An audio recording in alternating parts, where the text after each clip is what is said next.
Success and equity. You'll find them at BC. Success is what you want. Equity is when we give you the tools and help to get that success. It doesn't matter who you were before. We're here to level the playing field and create a fair world where you can succeed no matter who you are, what you look like, or where you were before. We'll tell you how on BC TV. And now your host, Francis Mayer. Good morning, everybody, and welcome to Success and Equity on BC TV. I'm your host, Francis Mayer, and we're approaching the Thanksgiving holiday. And I'm sure that if you're sitting at a personal computer or laptop or mobile device watching this on Bakersfield.com, you have a lot to be thankful for. And despite being a tremendous melting pot full of opportunities, the United States still has certain population groups that are underserved and that haven't yet grasped their piece of the American dream.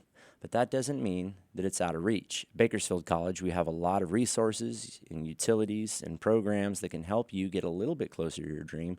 But the first step is reaching out and asking and admitting you need help.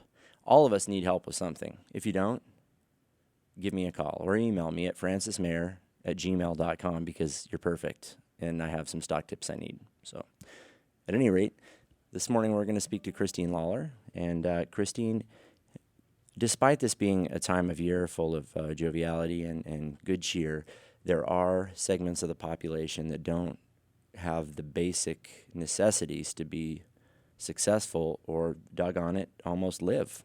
That's right. And, you know, we believe every human has a right to have those basic needs met. Food, a roof over their head, those type of basic needs. And before the naysayers jump up and say, hey, no handouts, pull yourself up by your bootstraps. From an anthropological perspective, isn't Homo sapiens a tribal animal?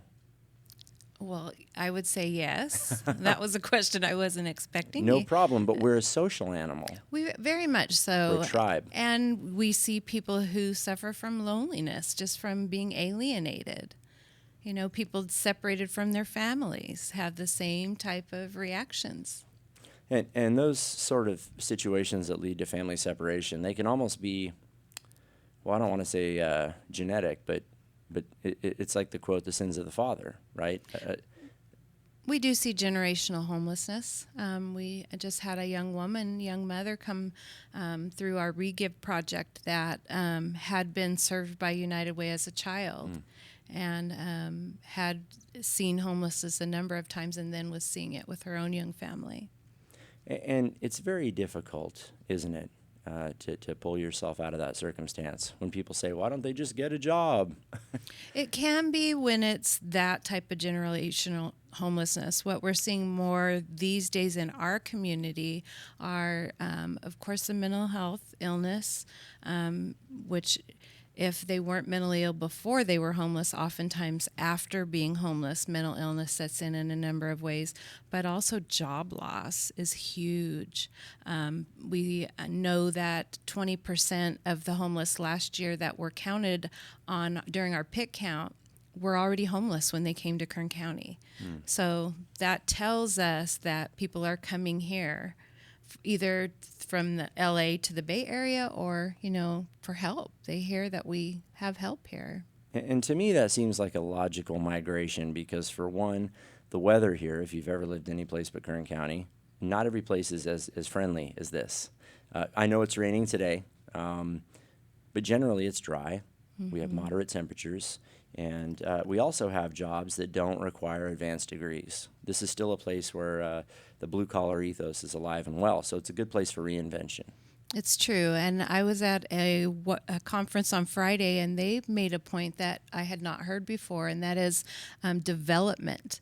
Our own building, brick-and-mortar development, causes homelessness to be more visible. So in a sparsely developed community, we have, thousands of square miles. We're the third largest county in the state. And so people who are homeless can come here and if they wanted to be invisible, could be.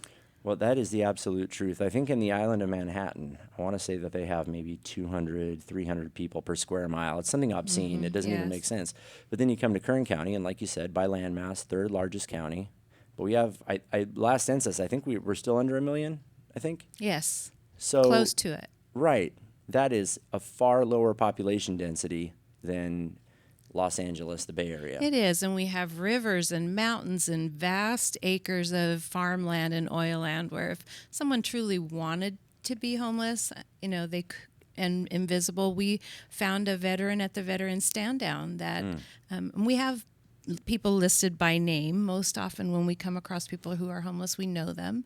And this gentleman was a veteran who had not been touched by any of the workers. And that's very unusual at this point in the phase of the work to end homelessness.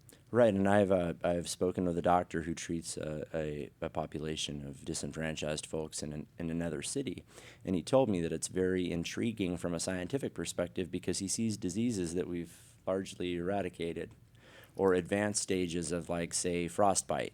That doesn't happen in the modern world. No. And, we see that. We see people walking around without shoes.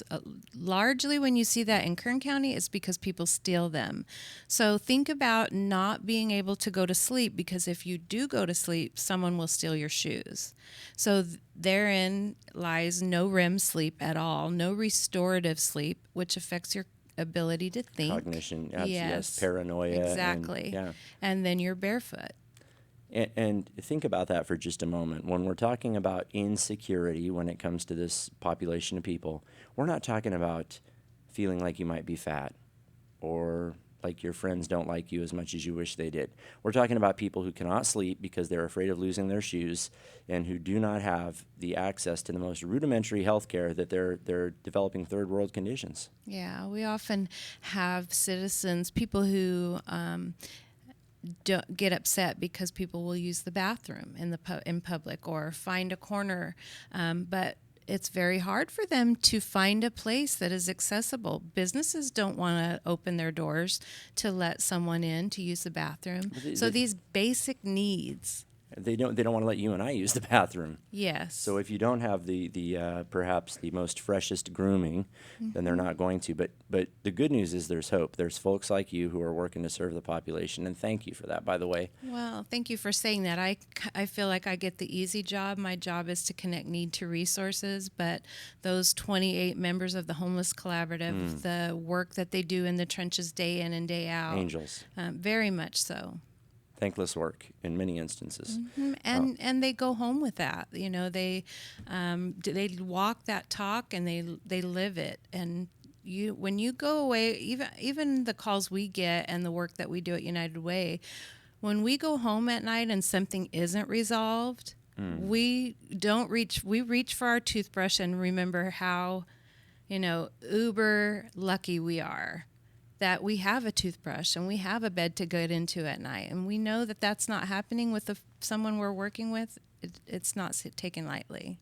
Well, and for all of you that are watching, I would ask you to look at your bank account, look at your circumstances, and ask how many big punches you could take before things would get salty and real tight and tough. Statistics show that if you look around your block that you live on, only 3 of those homes are stable to last more than 3 months without income.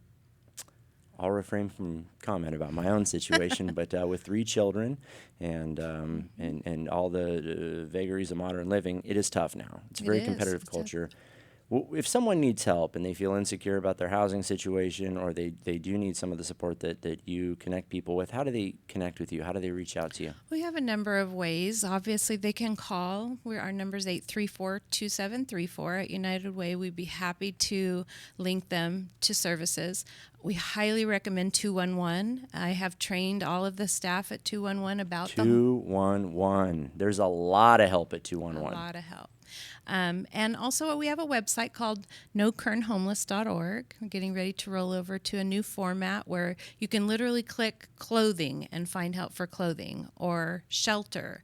Very simple resources. And you can also email us through the website and tell us if you see someone every day and you feel compelled that person really needs help. Oftentimes people know, especially in rural communities, we see Betty every day in front of the market. Let us know about Betty and we will send an outreach team out to make contact with her. And there are success stories all the time. So don't give up hope. And thank you for keeping up this good work. But the key to everything that you just suggested, it doesn't matter how many services and how many opportunities for assistance we offer if folks don't humble themselves. And it's not even humbling yourself. It's taking advantage of the bounty of living in the United States. Talk to someone like Miss Lawler. And you've been easy to talk to, by the way. I'm a prickly pear, but you've been very nice. And you never know what sort of doors will be open. Thank you so much for being on the show. Thank you for having me. Coming up next, we're going to talk more about having and not having and how you can get yourself on the side of the equation that you want to be on. I'm Francis Mayer, and this is Success and Equity on BCTV.